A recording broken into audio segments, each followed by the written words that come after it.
Stop translating your thoughts. Think in English at work. Most professionals don't struggle with English. They struggle with thinking in their own language first, and then trying to convert it into English on the fly. That's why they hesitate. That's why their sentences feel slow. That's why meetings feel stressful. Today, I'll show you how executives think before speaking, and how you can build real English thinking routines that remove that hesitation. Part 1. Why translating breaks your confidence. 1. Translation is always slower than thought. Your brain can create ideas instantly, but translating requires 1. Idea, 2. Native language, 3. English. That extra step destroys your timing in fast meetings. 2. Translation makes your English sound unnatural. Professionals don't speak in word-by-word translations. They speak using patterns. Here's the issue.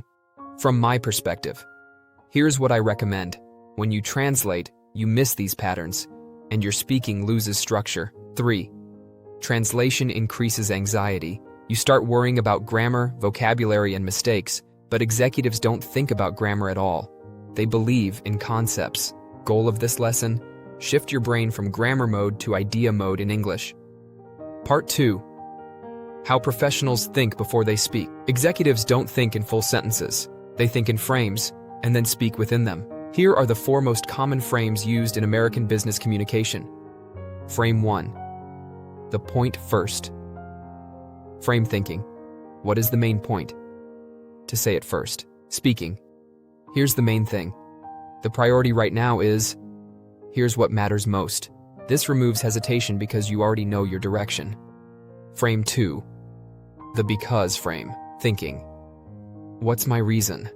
The reason is because we due to. This creates clear logic. No translation necessary.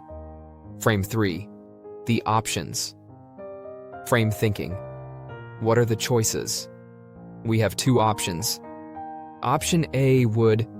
Another approach is, executives think in options, not perfect sentences. Frame 4. The next step.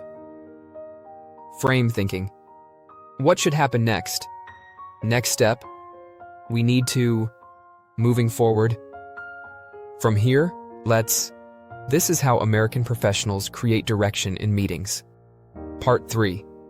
Mental shifts to think in English. First shift. Switch from words to ideas. Stop asking, how do I translate this word? Start asking, what is the idea behind what I want to say? Once the idea is clear, English becomes simple. Second shift. Use English micro-thoughts all day, not full sentences, just quick English micro-thoughts. Email John. Prepare the slides. This needs clarity. Let's fix this. These are the seeds of English thinking. Third shift. Use English labels. Label things in your mind using English. Delayed. Approved. Over budget. Priority. Quick win. Not urgent. This trains your brain to organize work in English.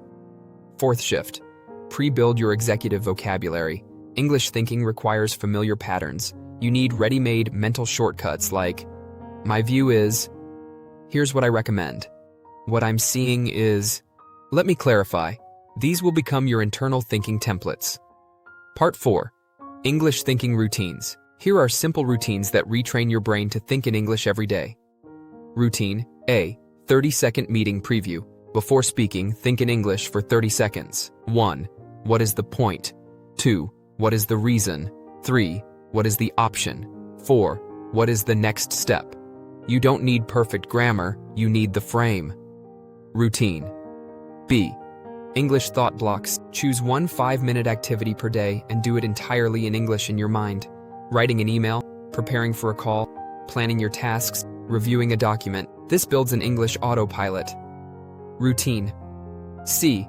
1 English question per hour. Every hour, ask yourself one of these questions in English. What's the goal right now? What's the issue? What's the priority? What's the next step? You are not translating. You are directing your thinking. Routine D. The executive reflection. At the end of your workday, ask, what worked today? What needs improvement? What's next for tomorrow? This builds English clarity and professional thinking. Part 5. Putting it all together. Thinking in English isn't about talent. It isn't about grammar. It isn't about memorizing vocabulary, it's about how professionals think before they speak. They use frames. They focus on ideas. They think in shortcuts. They practice micro-routines. If you build these thinking habits, your English will feel faster, more confident, and more natural, especially at work. If you found this helpful, keep watching. I have a full playlist of executive English lessons for professionals who want to sound clear, confident, and effective at work. Subscribe so you never miss a lesson, and keep building your executive English. Thanks for watching. The Executive English Coach.